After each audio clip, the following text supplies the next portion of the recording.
บรรดาศรัทธาสาธุชนท่านผู้ฟังทั้งหลายที่มีโอกาสเปิดเครื่องรับฟังรายการเสียงธรรมรับอรุณภาคเจ้าภาคพิเศษโดยอัตมาภาพพระมหาประสิทธิ์ธรรมาภินันโท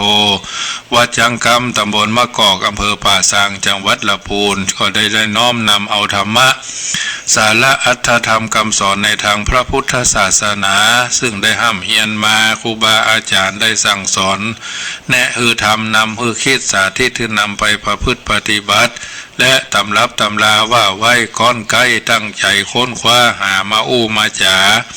มาเปิดของความเฮือมันหงายกำจายผายแผ่คือโยมพ่อโยมแม่โยมพี่โยมป้าโยมอาวโยมอาที่เป็นกัลยาณมิตรเป็นกัลยาณธรรมญาติพี่น้องเพื่อนพ้องสหายในฐานะที่เฮาท่านทั้งหลายเป็นพุทธศาสนิกชนทุกคนทุกท่านมีพระพุทธเจ้าเป็นผู้นำมีพระสัทธรรมเป็นแผนที่มีพระอริยสงฆ์เป็นผู้ชี้ตัวเฮาคือแหล่งแห่งการทำดีและก่อทำชั่วดีชั่วอยู่ที่ตัวเฮาทำสูงต่ำอยู่ที่เฮาทำตัววันนี้ได้สะดุ้งตื่นมืนตาได้ปฏิบัติภารธุระอันใดที่เป็นไปโดยชอบประกอบด้วยมโนสุจริตอันบพิษบเพี้ยนด้วยประการะต่างๆน้ำทำคำสอนในทางพระพุทธศาสนาเจ้าวันนี้อาตมาภาพก็จะได้สาธกยกเอาสาระอันเป็นอัตถธรรมคำสอนมาอู้มาจามาอธิบายให้ญาติโยมสาธุชนได้มีโอกาสเปิดเครื่องรับฟังจากคืนนี้ 104.50 และเฟซบุ๊กไลฟ์สด104.50 เมกะเฮิรตซ์วัดฝ่ายหินตำบลสุเทพอำเภอเมืองเชียงใหม่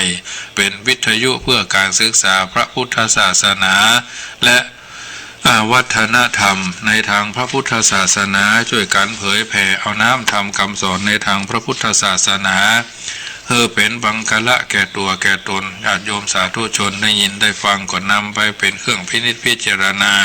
อันใดดีก็ทำกันต่อไปอันใดบ่ดีก็พยายามลดละเลิกคำสอนในทางพระพุทธศาสนาเพิ่นบอกว่าพุทธพจน์มีมากมายหลายหลากล้นแต่ถ้าย่นย่อแล้วบอกแคล้ว3อันเป็นแก่นของพุทธพิสูจน์นาม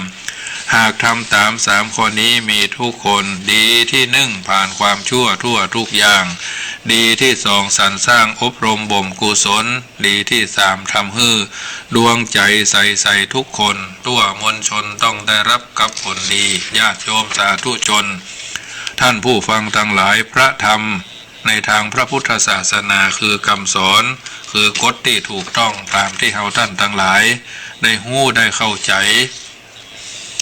ธรรมะของพระพุทธเจ้าในที่นี้ก็คือกฎความจริงพระพุทธเจ้าทรงค้นพบแล้วเลือกเฟ้นนำมาประกาศต่อในสถานที่ต่างๆโอกาสต่างๆแก่บุคคลต่างๆตามสมควรแก่สติปัญญาและทักษะของบุคคลนั้นๆเพื่อจะให้ได้คลายทุกข์คลายโศกและเพื่อจะได้เป็นสาวกะหรือสาวกได้ยินได้ฟังก็ช่วยกันจดจำบันทึกถ่ายทอดกันต่อมา 84,000 พระธรรมขันธ์พุทธศาสนาการกรุงรุ่งเรืองไป 2,562 ปีแล้วอิโตปลังเบื้องหน้าแต่นี้ที่มีชีวิตอยู่ก็พากันสังวาสสวดที่ยายสวดพุทธคุณธรรมคุณสังฆคุณไปใจพระพุทธเจ้าทรงเลือกสอนเฉพาะธรรมะที่ทรงไว้ซึ่งผู้บรรลุธรรมคือตกไปในอบายภูมิทั้ง4รายการนี้ต้องขอสู่มาญาติโยมเพราะว่ามาอยู่ใกล้ๆนี่เนาะไล่มันก็บ่ไปมันมานั่งอยู่นอนอยู่ใกล้ๆนี่ละนอนไป4เป็น5พุ่นทั้งหมดมี7ตัวเพื่อนเอามาถวายเนาะมันก็มาเป็นกัลยาณมิตรอยู่ใกล้ๆนะเฮานอนไหนมันก็นอนท่านนะสุมาเถอะเฮาหลอดรองเท้าไว้ไหนมาถึงไปไล่ดมสุดๆสั้นๆนะอันเรื่องของหมาเนาะอันนี้ฟังที่วัดจังกำนี่มีถึงหมาถึงนกถึงวอกถึงงัวถึงควายถึงเพราะนั้นป่าปูอย่างก็มีเพราะว่ามันไข่ต้งนกเขานกคนปูดนกปิดจะลิ้วนกกางเขนบ้านนกกาแกสัปปะนกยอดยมมันมาอยู่ที่นี่ก็ถือว่ามีเมตตาแก่มันเพราะเขาคงจะมีธรรมะเมตตาช่วยมันก็ได้มาช่วยห้องเสียงจิ้วเจ้าเขาได้ยินได้ฟังเพราะฉะนั้นญาติโยมสาธุชนท่านผู้ฟังทั้งหลายธ ธรรมะ พระพุทธเจ้าทรงเลือก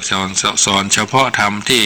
ทรงไว้ซึ่งผู้บรรลุธรรมบ่ฮืดตกไปในอบายทั้งสี่และวัฏทุกข์เท่านั้นซึ่งมีด้วยกัน10ประการคืออริยมรรคสี่อริยผลสี่นิพพาน1เป็น9นะและก็พระปริยัติธรรมโลกเรียกว่าพระสัทธรรมซึ่งประมวลแล้วได้3ประการคือปริยัติธรรมปริยัติสัทธรรมปฏิปัติสัทธรรมและปฏิเวทธรรมคุณลักษณะของพระสัทธรรมเจ้า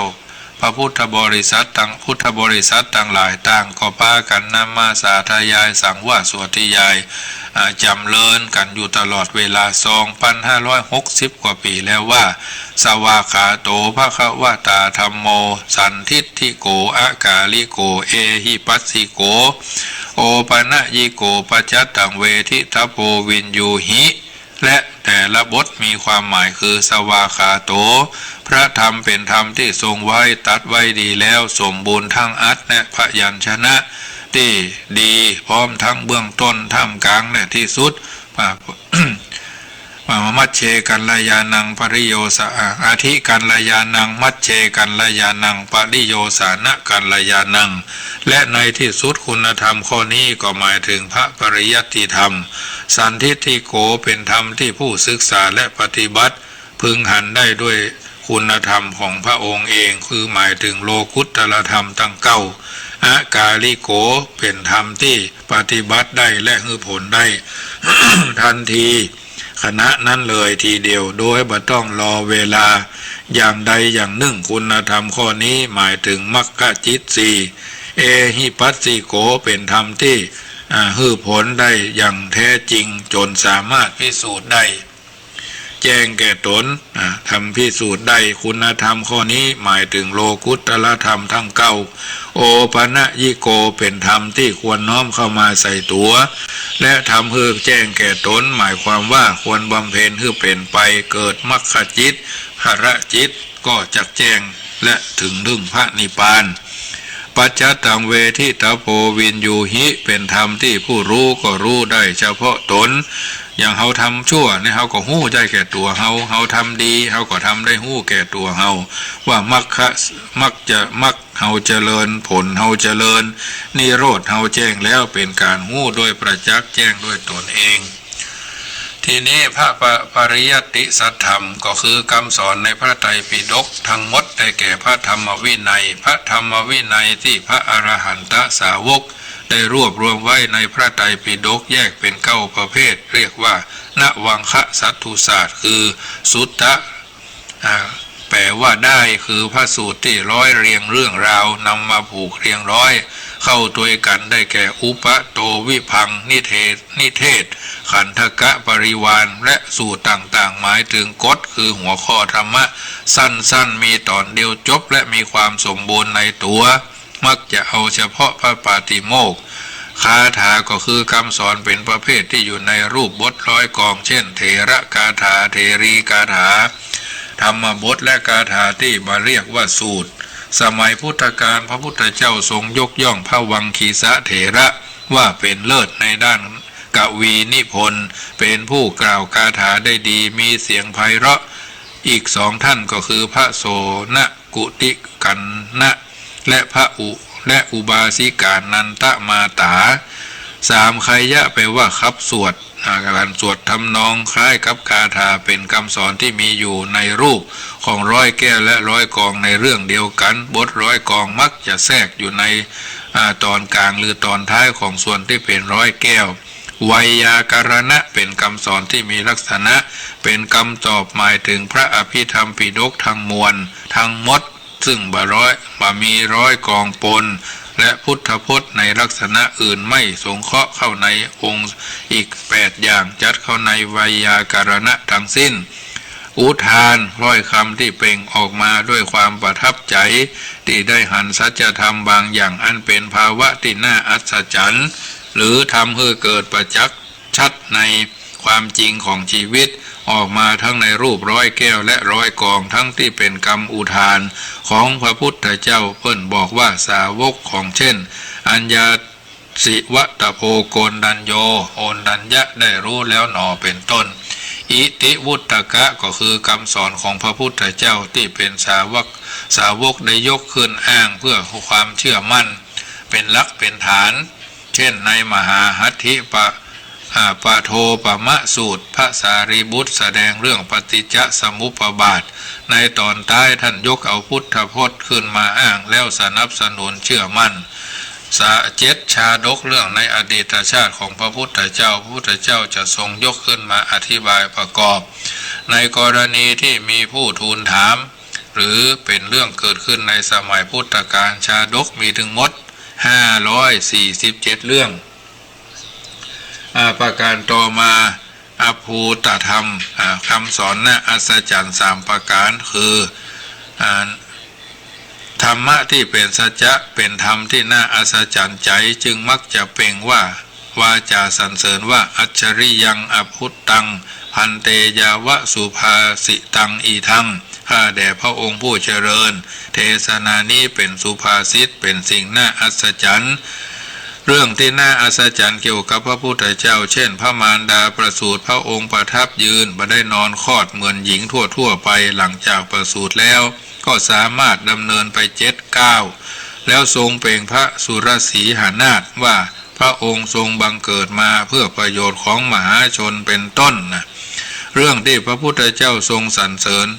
ว่าที่น่าอัศจรรย์เวทันละคำสอนที่แจกแจงความหมายอย่างละเอียดซึ่งอาจจะทำโดยอธิบายขยายความหรือโดยวิเคราะห์ความหมายทางไวยากรณ์เป็นต้นประการที่2ปฏิบัติสัตธรรมมันเป็นหลักปฏิบัติที่พระพุทธเจ้าทรงสอนได้แก่การเจริญภาวนารู้ภาวะตัวตนว่าเป็นจะใดเจริญมรรคมีองค์8เพื่อจะฮืออริยมรรคอริยผลฮือแจ้งตามแนวไตรสิกขาภาวนาแปลว่าธรรมที่เป็นเครื่องอบรมจิตเพิ่นเน้นจิตแต่ญาติโยมภาวนาหรือภาวะความเป็นไปในจิตในใจของตนตัวจิตดีก็เป็นมงคลจิตบดีก็เป็นผีบ้าละวุ่นละวือนะทำคือกุศลคือความฉลาดที่ยังบ่เกิดก็เกิดขึ้นและทำกุศลที่เกิดขึ้นแล้วก็ฮือ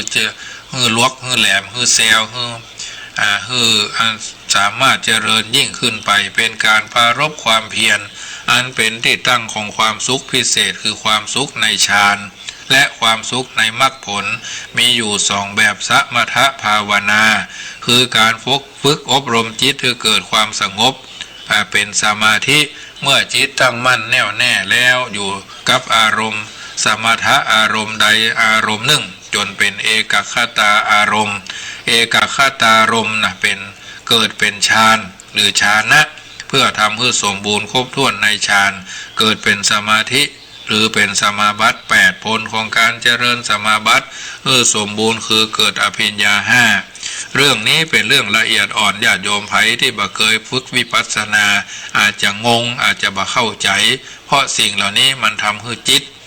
ดีจิตใสจิตสว่างแต่ถ้าทำบ่ได้ก็ยังว่านะมันถึงบ่เข้าใจ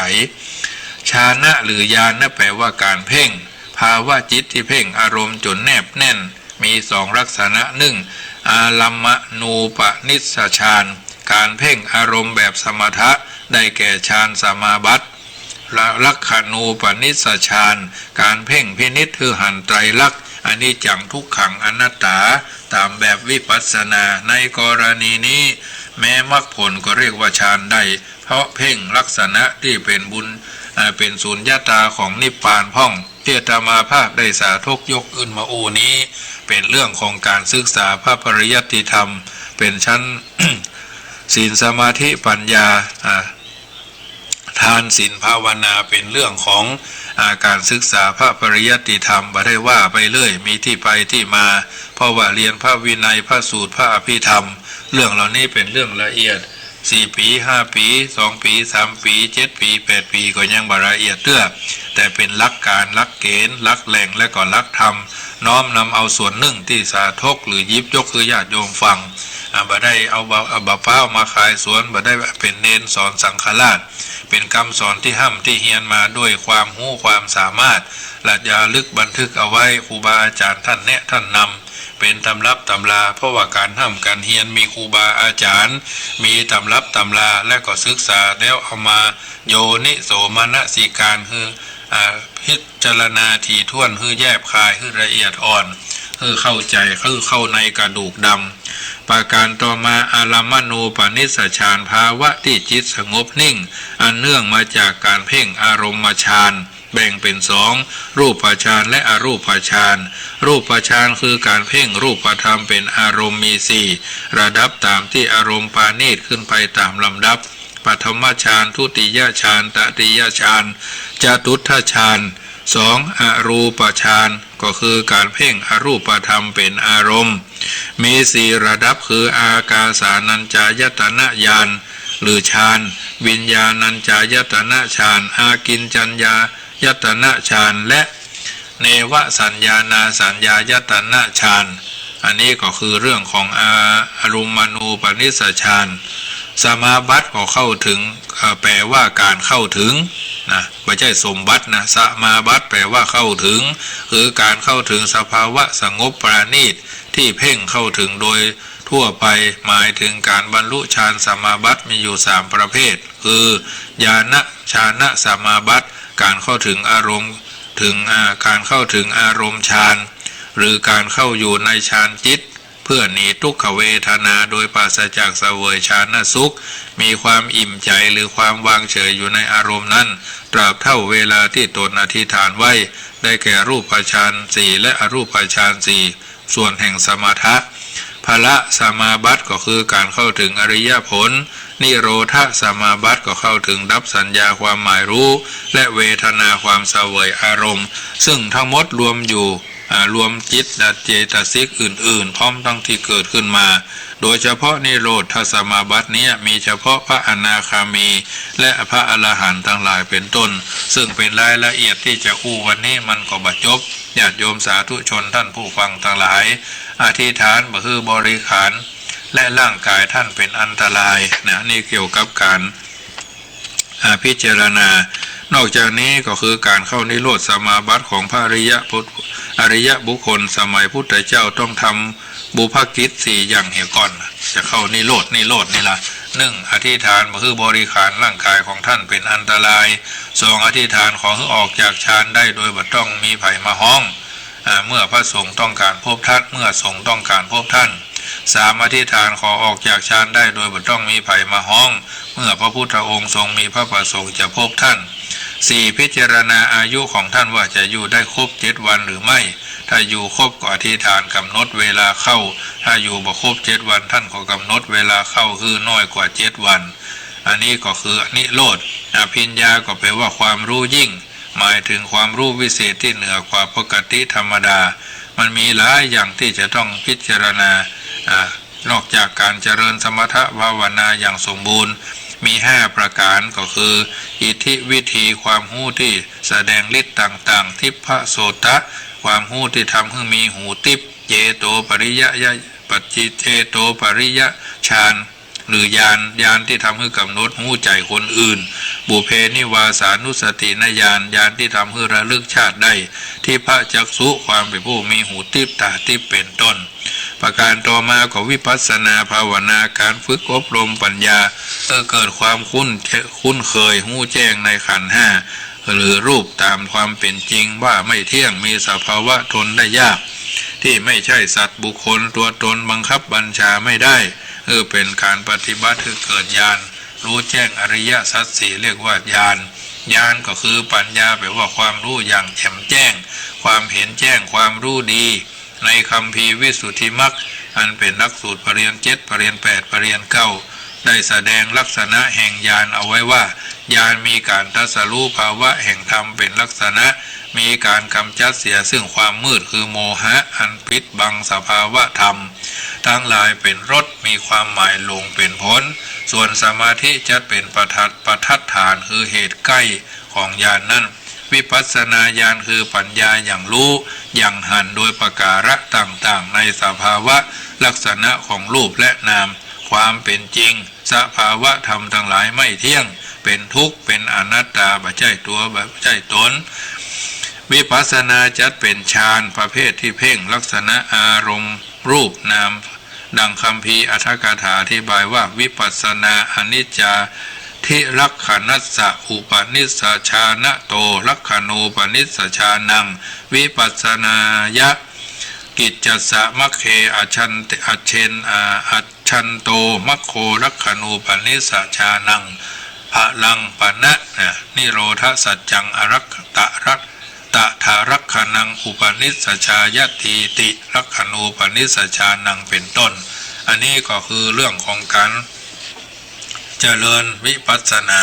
คือชื่อว่าลักขณูปนิสสฌานเพราะเข้าไปเพ่งรู้พระไตรลักษณ์อนิจจลักขณะเป็นต้นมรรคญาณได้ชื่อว่าลักขณูปนิสสฌาน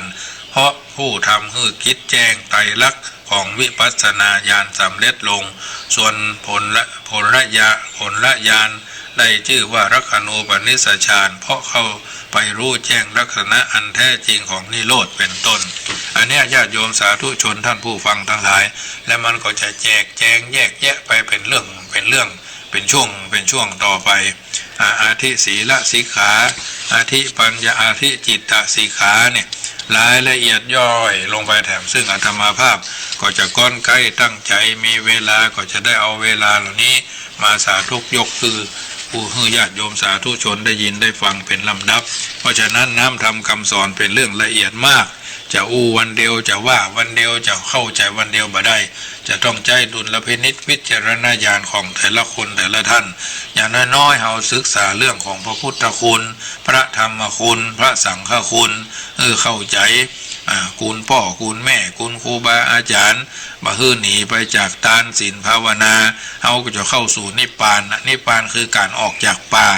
าก็คือโลภโกรธหลงนี่แหละตัวสำคัญนักถึงวันนี้อยู่ด้วยกันเพราะความโลภเพราะความโกรธเพราะความหลงบางทีก็โลภอยากจะได้คนนั้นคนนี้สิ่งนั้นสิ่งนี้อันนั้นอันนี้โลภโกรธแค้นเคียงซังมันมาหาฉันมันมาหาตัวเก่ามันมาหาตัวเองมันอวดดีมันอวดหู้มันอวดฉลาดเนี่ยโกรธหรอโลภะคือโลภโกธะคือโกรธโมหะคือความหลงไหลติดในรูปในเสียงในกลิ่นในรสในโผฏฐัพพะถามว่าคนแล้วคนก็ยังเป็นปุถุชนแต่อย่างน้อยๆก็ยังดีกว่าแถมคนมากมายหลายท่านอย่างน้อยๆก็ทำตัวคือมันดีบ่เคยทำตัวคือมันเด่นเรื่องเหล่านี้บางทีบางครั้งก็จะอาจจะมีคำถามสนองตอบย้อนมาหาผู้ที่อธิบายเพราะผู้รู้ผู้ตื่นผู้เบิกบานเขาต้องรู้ตัวเองเขาเป็นผู้รู้โดยความจริงก็เขาเป็นผู้ตื่นตัวอยู่ตลอดเวลาก็เขาเป็นผู้เบิกบานด้วยความจริงก็เพื่อนว่าละชั่วทำดีทำจิตใจให้ใสๆเหล่านี้เป็นเรื่องละเอียดอ่อนมากเพราะฉะนั้นเจ้าวันนี้อาตมาภาพก็ก้อนใกล้เอาเรื่องเหล่านี้มาสาธกยกคือญาติโยมได้ยินได้ฟังเพราะช่วงแรกนี้เป็นช่วงของวัดฝ่ายหิน 104.50 อาตมาภาพจำเริญพระพุทธมนต์อยู่ช่วงตีสี่ปลายถึงตีห้าเกิงนี่จำเริญพระพุทธมนต์พอดีท่านพระครูสมุวิสุวัตเปิ้นไลน์ไปว่านิมนต์เข้ารายการวันก็เลยสวดมนต์เหกเกิงชั่วโมงเอาธรรมจักรรัตนสูตรบางส่วนแล้วพาอิติปิโสพาหุงญาติโยมเพื่อเป็นมังคละผายแผ่ให้ญาติโยมได้อยู่เย็นเป็นสุขสัพพทุกข์สัพพโศกสัพพโรคสัพพภัยสัพพโคโรนาโควิด-19วินาศสันตุอายุวันโนสุขังพลังทุกคนทุกท่านนะแบบนี้เป็นต้นเพราะฉะนั้นญาติโยมสาธุชนท่านผู้ฟังทั้งหลายธรรมทั้งหลายมีใจเป็นหัวหน้าเพราะเหตุว่าใจเลิศประเสริฐสารกิจทั้งปวงสำเร็จได้ดังดวงมารส่วนล้วนสั่งการออกจากใจให้ทำตามหากบุคคลมีใจใฝ่แต่ชั่วย่อมพูดชั่วทำชั่วไม่เกรงขามทุกย่อมติดตามตัวทุกชั่วยามดูดล้อตามรอยเท้าวัวตัวลากเกวียนอันธรรมทั้งหลายมีใจเป็นหัวหน้าประเสริฐกว่าดวงหาไทยหาใดเหมือนกิจทั้งปวงสำเร็จได้ไม่แช่เชือนเพราะใจเตือนให้ทำเป็นสำคัญหากผู้ใดผ่องใจผ่องผุดหยุดทำชั่ว ไม่ทำตัวพูดคิดผิดมหันต์สุขย่อมตามเกิดมีทุกวี่วันดุดเงานั้นตา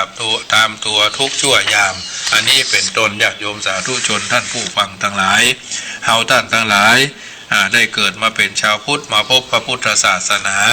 ดำรงตนเป็นพุทธศาสนิกชนพุทธศาสนิกเมธีพุทธบริษัทต่างคนก็ต่างมีพระพุทธเจ้าเป็นผู้นำพระสัทธรรมเป็นแผนที่พระอริยสงฆ์เป็นผู้ชี้ละชั่วทำดีทำจิตใจให้ใสผ่องแผ้วสมดังที่เพิ่นบอกว่าธรรมนั่นแลย่อมพิทักษ์ผู้รักธรรมทั้งน้อมนำมาสุขมาให้อย่างไพศาลผู้ประพฤติธรรม ตามธรรมนำดวงมารย่อมสำราญผ่องใสไร้ทุกข์ตรมอานิสงส์นี้มี